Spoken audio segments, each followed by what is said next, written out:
empower entrepreneurs all over the world. And today I have my special guest. She's helping seniors retire with financial freedom. And of course, the founder of LifeGiver Legacy, other than Miss Ann Pells. Welcome back, Miss Anne, to one of my podcasts. And can you please introduce more about yourself that I missed? My favorite thing is helping people, and I love chocolate and happy endings. And if we can include that with financial happy endings for people, then we all win. I love having a map. I think map is my new word for how people can remember where they want to be, where they're starting, and where they want to end up Mhm. financially. And I think that's what entrepreneurship means to me is that we find that map individually customized for what's interesting to us and what we want to do and the outcomes that we all want to have at the end. So, yeah. Yes, Miss Anne, thank you for your legacy to the world. And of course, helping seniors to have their financial freedom. Thank you. And today, let's talk about being you as being a founder of Life Giver Legacy. So, tell us the word legacy often conjures images of wealth transferred after death. But Life Giver Legacy is about something more profound, about impact have while we're living, and what does it mean to give life to others through a daily presence, not just a finite or final accounts? I think for me, giving life is giving hope. Where there's hope, there's always life, or there's a new way that we can try something today that we didn't know yesterday that will make something better for us tomorrow. I think all of us are the hero in our own story, and too often we feel really stuck, like we don't have enough options. And how do we get from where we're starting, wherever that is, whether we're in our 30s trying to find a way to pay for our first house, or we're in our 50s wondering how in the world we're going to have enough income coming in when we do want to retire. um, so I think for me that's what life giving is. That's giving people options and hope that they didn't know that they could have, that there is a way to do less and have more, and to accelerate that mortgage payoff, to have teams that help you with creating income that you don't have to spend time on. Um, I think really one of the more important things in life isn't money, it's actually our time. We don't know how many days we get, and we want to make the most of all the days that we have. And so that to me is giving life. That's creating the life that we didn't know we could have, because we can't. The biggest price I've ever paid is the price of what I didn't know that I didn't know. So I think that's why we put together all of the vehicles and tools that we have in lifegiverlegacy.com and annsplan.com, so that people could at least have a place to like look and find things they didn't know that they didn't know either, and end up with a different result than they thought they could have. Income coming in and people helping. I nobody gets where they want to go by themselves. We all do better if we help each other, and we have teams and systems in place, just like a car. I know how to press the gas pedal, but I don't know how to run the engine and fix all the parts and everything. And that's okay. We don't have to know everything, but we do need to figure out what we don't know and be willing to be vulnerable enough to ask someone who does have what we want, ask them how they do it, and be willing to get help. I don't know or do everything all by myself. I have excellent teams and people that help us with lots of things. And I think that's the entrepreneurship journey for me. Just to not feel like I have to be alone and have help. So, Yeah. Very well said, Miss Anne. Very well said indeed. Most people never consciously choose their legacy. They simply accumulate years and hope it adds up to something meaningful. If you sat down Mhm. today and wrote legacy you want to leave, how different would it be from the one you're currently building? That's interesting. And when I was 18, the legacy I wanted was help me to find a way to earn $1 million and then just live off the interest and it'll be great. And now it's Hmm. 40 years later than that. And um, if I did have $1 million, I don't think I could live off of the interest. So I've changed my map. It's definitely about mindset. How can I? I want to find out how to do something, how to get the result we want. But it's also about acceleration instead of accumulating. Legacy is about enjoying everything right now and still feeling like we're protected. We have a plan. That's the P in my map, I think, that we're protected. We have a plan and we've accelerated our results based on being able to have other people help us. If I needed to go just on what Anne knows, it would be long and hard and slow. And I think that's what people think about entrepreneurship in general and money, that it has to be long and hard and slow. And what if it doesn't? What if just having one phone call with someone who knows how to help you can chop your plan into 5 year increments instead of feeling like you have to wait 25 more years to retire. And I'm grateful for the people that have helped us speed, find that map and create the acceleration and the plan. I really like recipes. We've talked about that before with you on Hmm. about foods that we like and different things, but I think money is like that too. It has a map and it has a plan and a way to. I think we think that it has to be hard and that we can't have everything we want and it'll be too long and then we'll retire and it'll just be hard and we won't have enough. And what if it's not like that?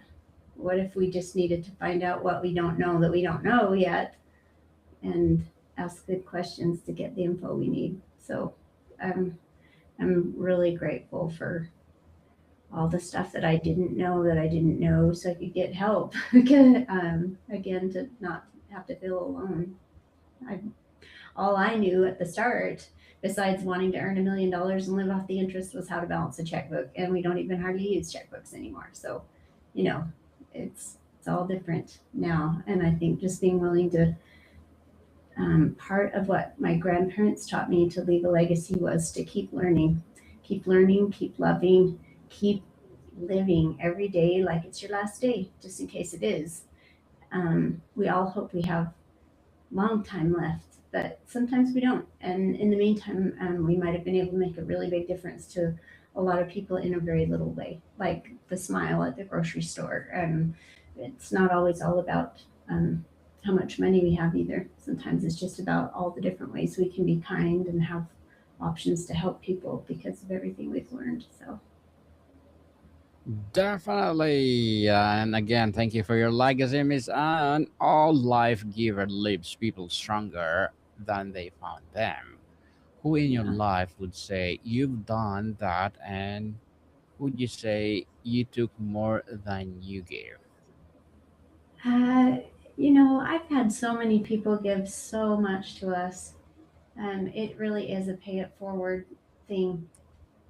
I wouldn't even begin to like. There was one time I was walking into church and a lady just smiled at me and she asked how I was doing.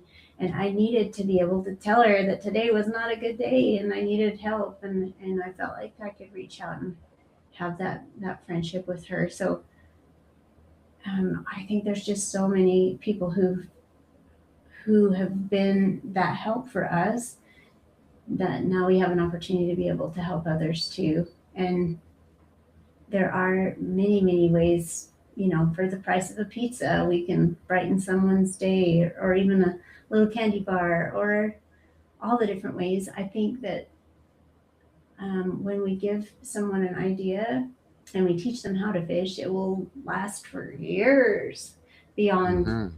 just being able to just give them something. And and then they don't know how to do it themselves. And so I'm grateful for the people and the teams that have helped us to learn how to have that income coming in without having to spend a lot of time on it. It's still a work in progress. Like I'm still learning and learning new things every day and spending time figuring out my own map too. And I love having feedback from people about what's not working, what is working. I think we can just learn so much from each other. And that's been a beautiful thing.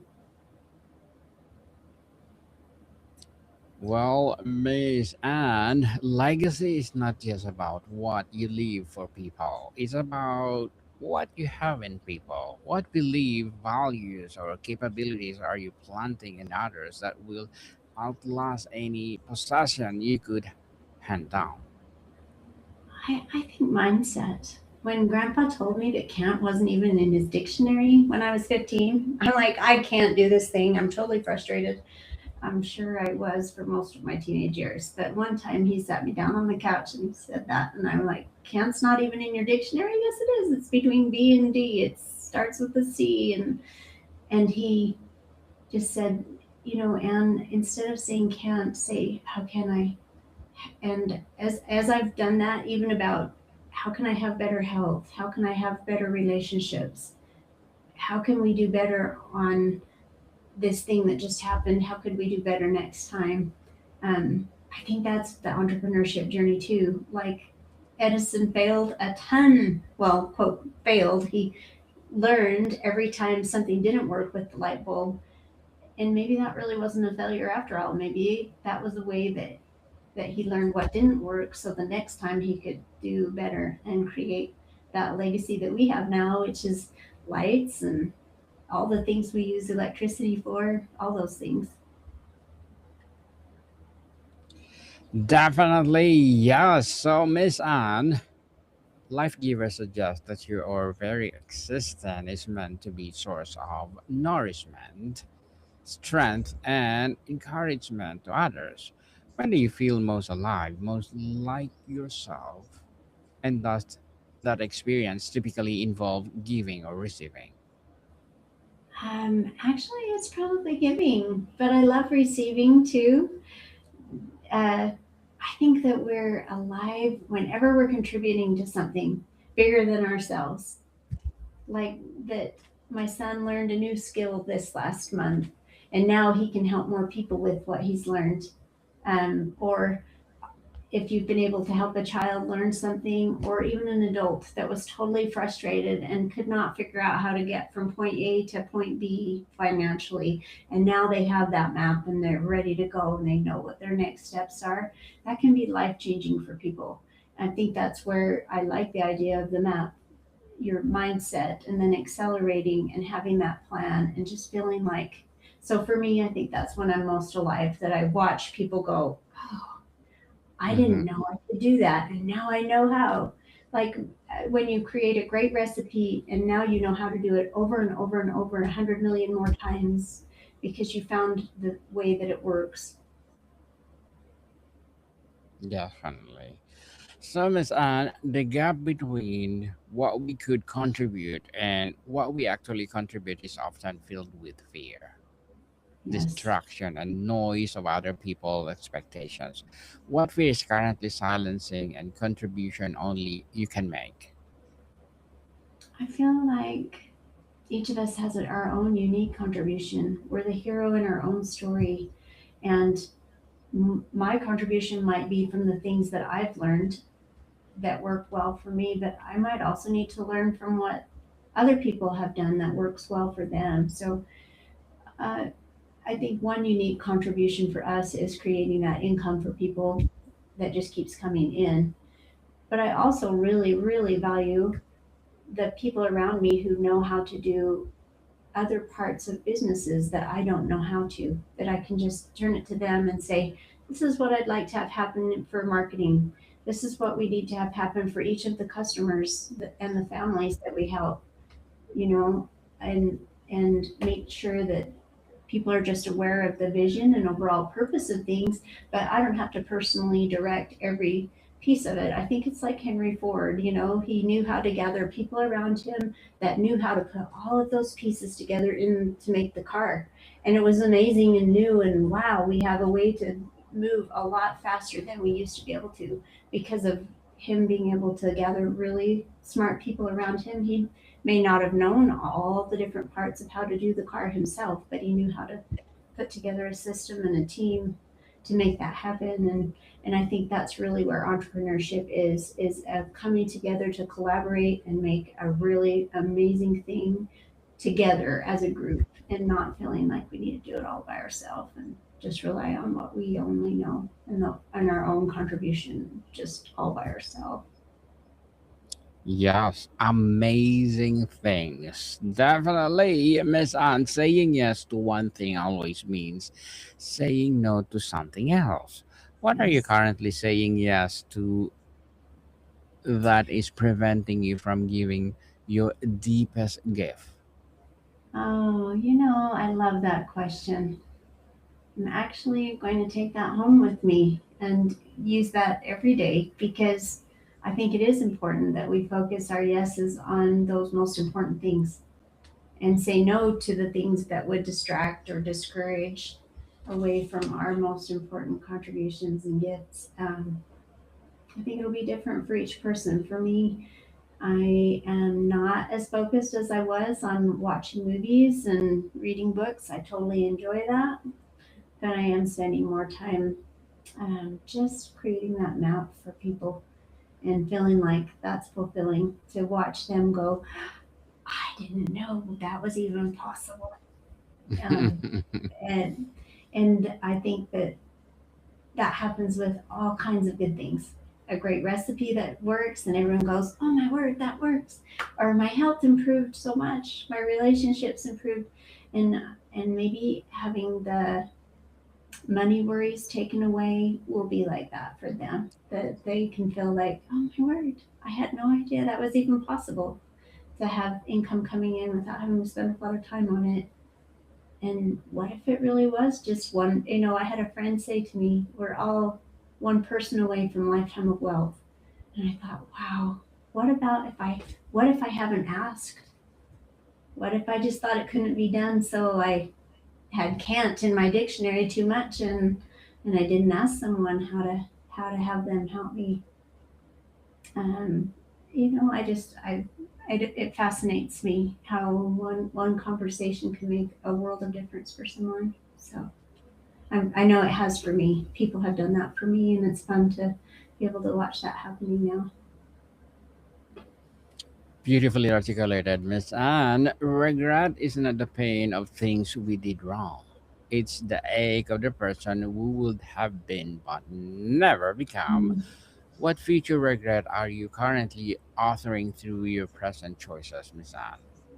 Oh, I'm avoiding some future regrets by, I'm going Mm. to be on the TEDx talk soon. That's really fun. I'm creating a book to try and help people have that map.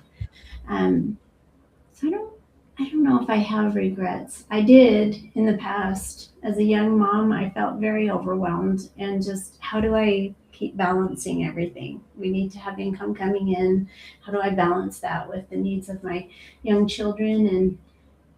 And I have great sympathy for families and parents, because there really doesn't feel like there's enough time to do all the things we want to do with the people that we love, because we're trying to figure out the money thing. And I think entrepreneurship is one pathway that we can figure out how to have the money all worked out, so we can just focus on the people, and then we don't have to have as much regret in the future.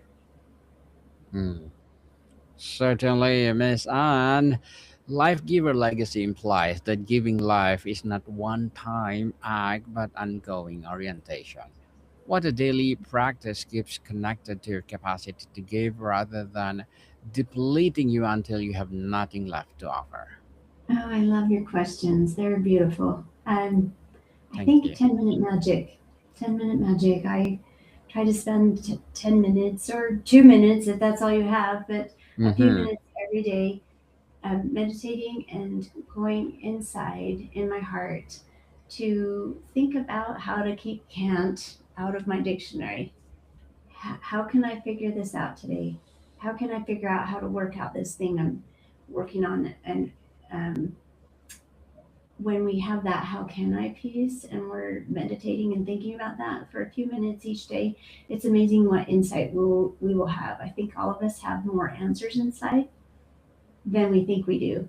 And when we have a little bit of quiet time, just very short, away from all the distractions and craziness, to focus in on how can I have help figuring this out today? It makes it's kind of like the oil in the car. It just makes everything run more smoothly. Doesn't mean that we aren't going to have crazy stuff come up during the day, but that's the biggest help I think. It's just to create that. It's Mm. self-care, really. I think growing up, I didn't realize how much self-care matters. We all need a little tune-up every day to keep our engine running good, and I think taking care of ourselves is important. Sometimes we feel like we have to take care of everyone else, and it's so busy and crazy, but just a few minutes to take care of ourselves too. Take care ourselves, Hmm. definitely. So, Miss Anne, tell us, we cannot pour from an empty vessel. What does it mean to give life to others sustainably, to be a source without becoming a source of runs dry? That's a good point. I think it comes back to teaching people how to fish. For our son, he wants to learn. He wants to learn how to have businesses and real estate income coming in, and I think it's fun to watch him taking those initial steps to just learn. Like, I don't understand this. Can I ask you a question? And back and forth, and being able to help him with that. So, and if someone needs to find out how to have food, to be able to grow their own food, to support their family and have food to eat, or good health care or water, there are so many good organizations that are for the cost of a pizza, $20 to $25, that we can support and help. Their initiatives to help people become more aware, to have job skills, to have education, to have food and water and availability of things that we might just take for granted every day. So I think that it doesn't, and it's often not the really big ways to help. It's just all the little ways that start adding up over time. I think I read something once about becoming 1% better every day, and then by the end of a year, you've improved a ton in that area, by just doing a little bit at a time. So I don't think we need to be overwhelmed and feel like we have to do a huge amount of everything every day, just a little bit at a time, and it all starts adding up for good. It's a good thing. Miss Anne, before we wrap up our discussion for today, or to wrap up our discussion for today, in the end, we will remember not the titles we Yes. held or the money we accumulated, but for how we made people feel. If the Yes. people closest to you wrote your eulogy today, what would they say? And does that align with the person you actually want to be? I would hope so. I would hope that they feel like I'm present. I had someone say that the present is precious, and if we're willing to take advantage of every minute that we've got, we won't have any regrets. And it'll be good. Very well said, Miss Anne. So, can you please invite our listeners to support your business or anything you want to promote on Entrepreneurship 101? Annsplan.com. That's my favorite place for people to go to get help. So, Mm. Yes, people, let's support Miss Ann Pells because if you support her for sure, more and more empowering business like this to rise. So, Miss Ann, thank you so much for your time. thank you. Modicon people, see you soon. Oh, yeah.